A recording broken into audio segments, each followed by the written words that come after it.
Hi everyone, it's Laura from Three Kittens, and I'm here today to talk about stranded knitting tips and color dominance. I'm working on a worsted weight Christmas ball from Arnie and Carlos's 55 Christmas Balls to Knit.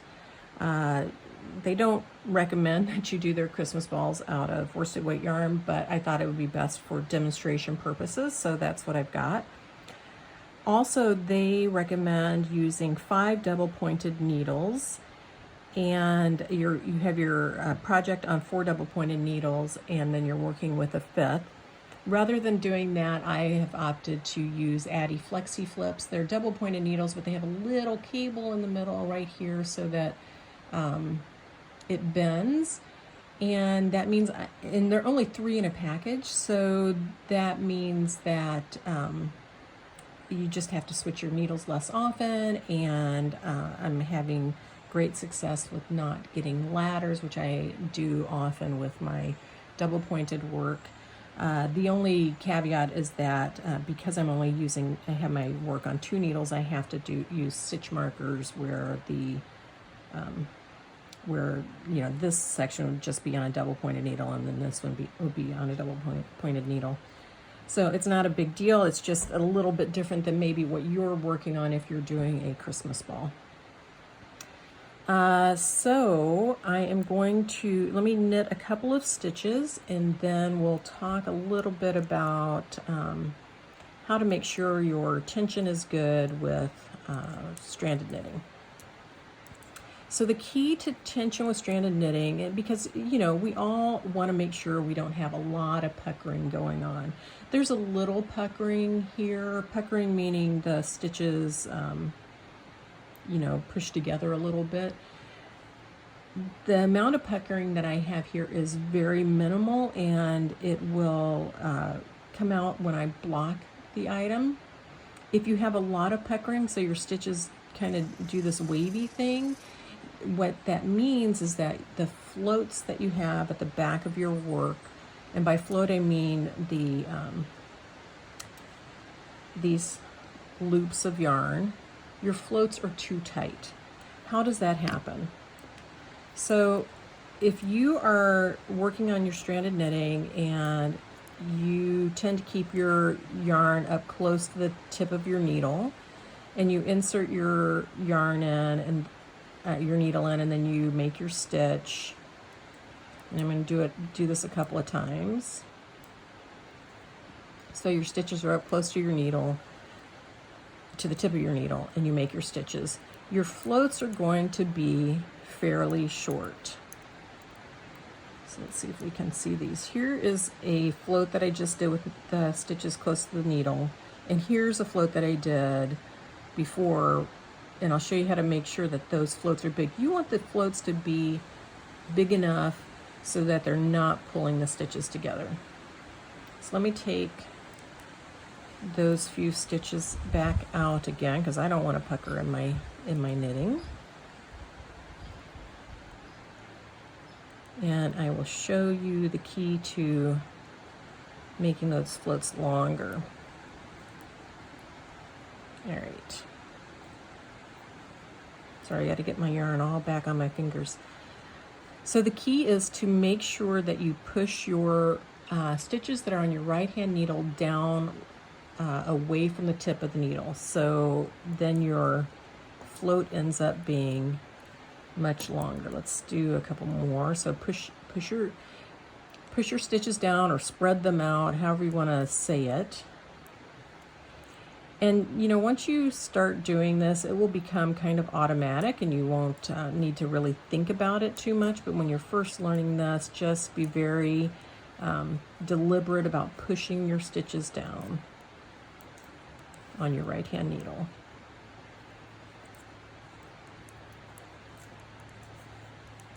All right, so let's go back and look at those floats. Let me get past this marker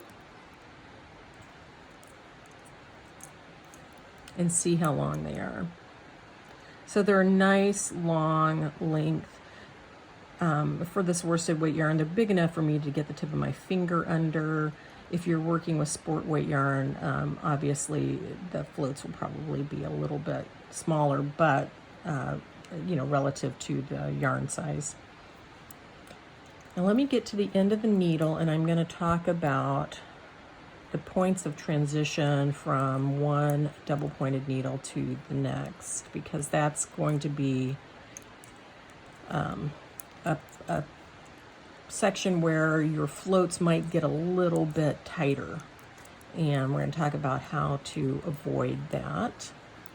So normally when you're working with double pointed needles, especially if you're somebody like me who gets ladders in your work, there are a lot of theories out there how to avoid ladders. I've tried them all, and I'm still having problems getting rid of them. That's why I don't love double pointed needles. For socks, I use 9-inch circulars. Now I'm trying these flexi flips, and they seem to help me avoid the ladders. But one of the tips that I heard from Patty Lyons is that you work your first stitch, and then your second stitch, you insert your needle, and then you pull your yarn really tight, and then work the second one. Now, that's in theory a great idea, unless you're working a stranded knitting project on double pointed needles, because if you do that, your float's going to get pulled really tightly, and then you're going to get a pucker there. So if you're doing something similar to avoid ladders, ignore that for the time being when you're working with your stranded knitting. So normally if you're working with 4 double pointed needles, your needles are kind of like this. You're working off of the one needle, but the angle here is very sharp, which means that your float ends up being even shorter. So my tip for working at these transitions is it's the same one as before. You just have to make sure you push the yarn down on the old double pointed needle before you work your next stitch, so you can make sure that your float is long enough. Sorry, this is the beginning of my round, and I need to transition to white. Of course, it's not going to be as important with that white one, but because the last stitch on the previous needle was white as well. But with this blue one, it's going to be super important because I'm going to have to travel across the backs of 4 stitches here. So I'm pushing it down on the previous needle before I do my stitch. I'm also somewhat consciously making this a loose stitch. It's just a matter of practice, but you can see now that my float is very long. I can get my whole finger under it. And that is the key to making sure that you don't get a pucker there. So the next thing I want to talk about is color dominance. So color dominance is the fact that one color, when you're working with stranded knitting, if you're working with 2 colors, one color is always going to pop a little bit or stand out a little bit more than the other color.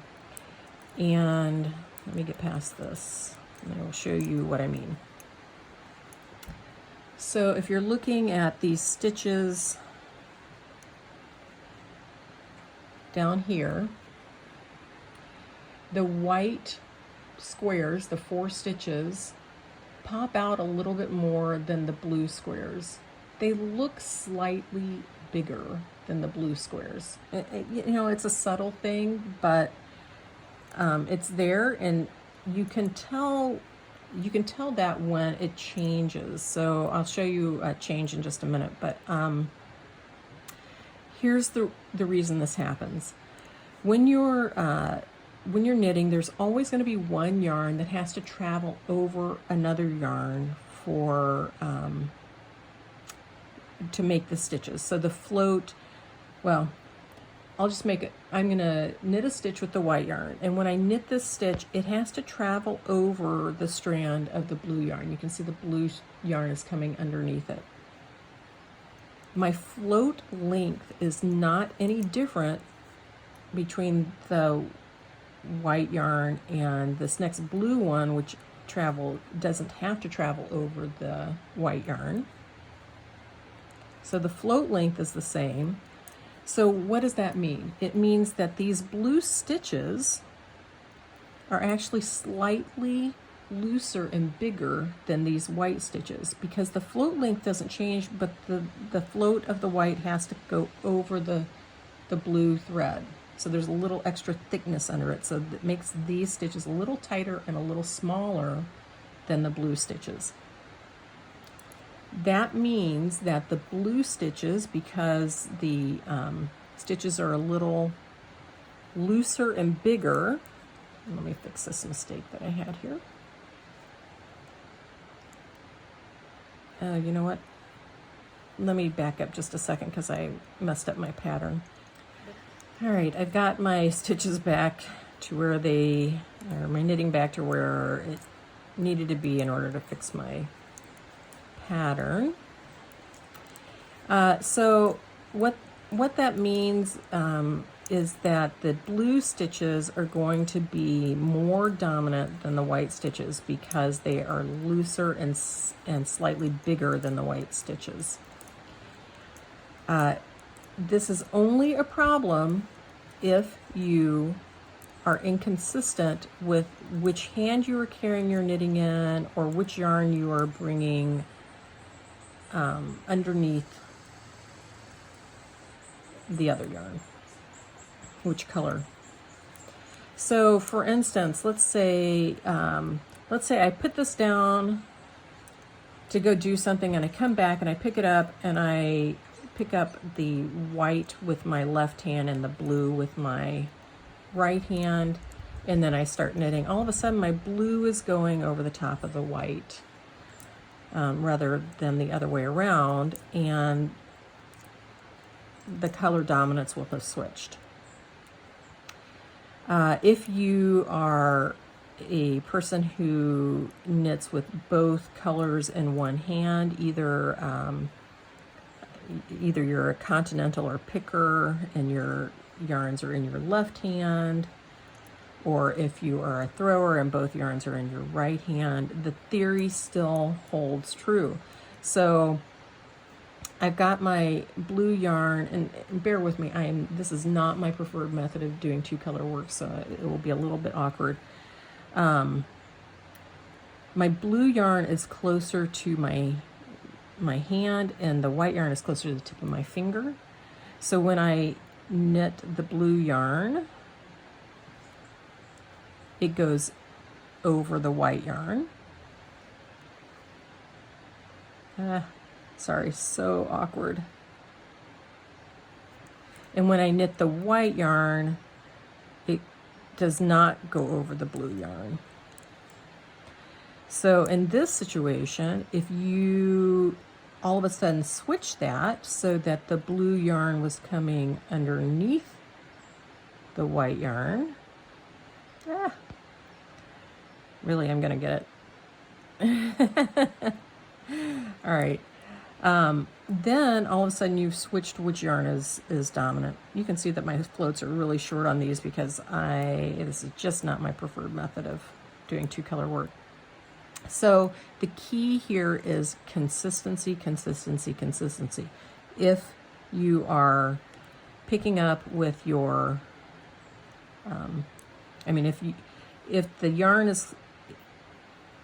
if you're holding the yarn in one way, continue to hold the yarn in that way throughout your project. Unless, of course, you want to change the color dominance. So for instance, if you were, let me get to the end of this row and then I'm gonna show you. If you wanted to switch from a blue background, which is what we had, I was working with just blue at the bottom of this ball.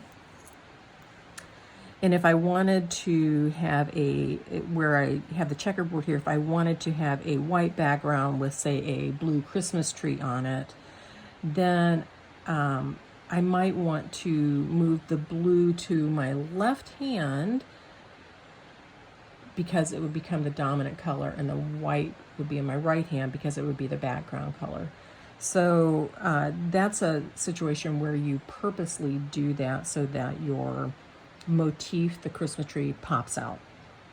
Now, I wanted to show you in this, and it's a subtle difference, but I specifically did, in this example, I held the blue yarn in my right hand and the white yarn in my left hand for the first 3 checkerboard sections. And then after that, I switched and held the blue in my left hand and the white in my right one. So the one in my left hand is the one that is going to pop and be dominant. So I don't know if you can see it here, but in these first 3 sections, they're not rows, they're pairs of rows. So the first 3, the white seems to be a little bit bigger and the blue seems to fade into the background more. So the white squares look a little bit bigger than the surrounding blue squares. Then when you get up here, all of a sudden the blue squares look a little bit bigger and the white squares seem to be smaller. And again, it is a subtle difference, but you will definitely notice it, particularly if you are doing a sweater and you're switching back and forth all the time. Your patterning will really, it will really show in your patterning. So I'm just suggesting that you be very consistent about how you hold your yarn, which hand you hold your yarn in, where you hold your yarn, to make sure that your project ends up the best it can be.